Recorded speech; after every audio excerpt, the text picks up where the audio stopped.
دوستو السلام علیکم۔ آئیے آج سورہ سبا جو 34 نمبر سورہ ہے اس کی آیت 37 کا مطالعہ کرتے ہیں۔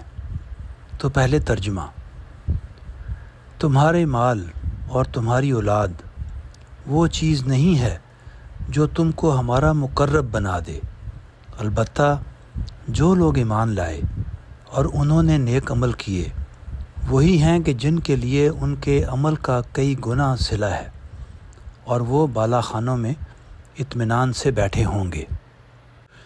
دوستو آئیے اب اس کو سمجھنے کی کوشش کرتے ہیں۔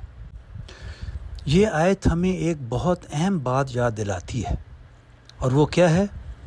وہ یہ کہ ہمیں اللہ کے قریب جو چیز لے جاتی ہے، یعنی جو واقعتاً اللہ کے نزدیک لے جاتی ہے، وہ ہمارا ایمان اور ہمارے نیک اعمال ہیں، نہ کہ ہمارا مال یا ہماری اولاد۔ دوستو ہم اکثر یہ بھول جاتے ہیں کہ جو کچھ ہمارے پاس ہے، یعنی ہمارا مال، ہماری اولاد، یہ سب اللہ کی رضا کی علامت نہیں بلکہ اس کی طرف سے آزمائشیں ہیں۔ اللہ نے یہ نعمتیں ہمیں بطور امانت دی ہیں تاکہ وہ دیکھے ہم ان کا استعمال کیسے کرتے ہیں۔ کیا ہم عاجز رہتے ہیں؟ کیا ہم ان کو نیکی کے لیے استعمال کرتے ہیں، یا کیا ہم اللہ کو یاد رکھتے ہیں؟ دوستو جو لوگ اللہ کو پہچان لیتے ہیں اور اس کے سامنے جھک جاتے ہیں، یعنی اس کے سامنے سبمٹ کر دیتے ہیں، اس کے بندے بن جاتے ہیں، وہ اس حقیقت کو سمجھ لیتے ہیں۔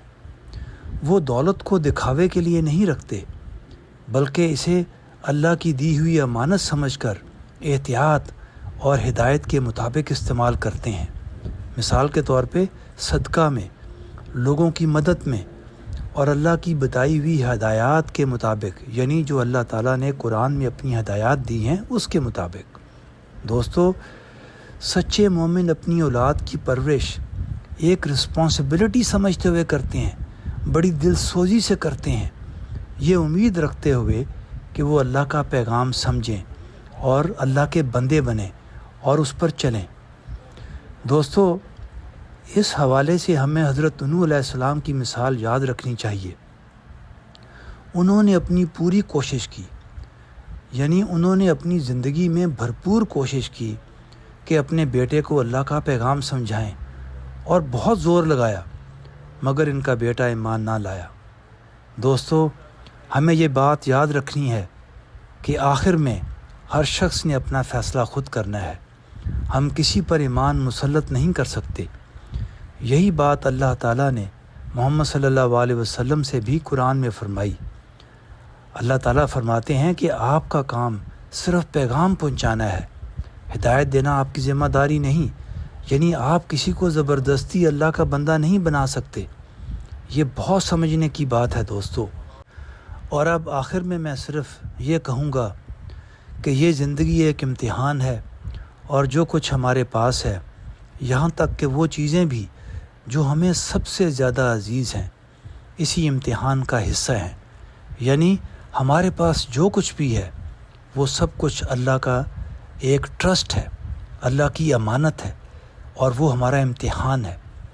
اگر ہم یہ بات سمجھ لیں اور اس کے مطابق زندگی گزاریں تو ہم ہر چیز کو اللہ کی امانت سمجھیں گے اور اسی کے مطابق برتاؤ کریں گے۔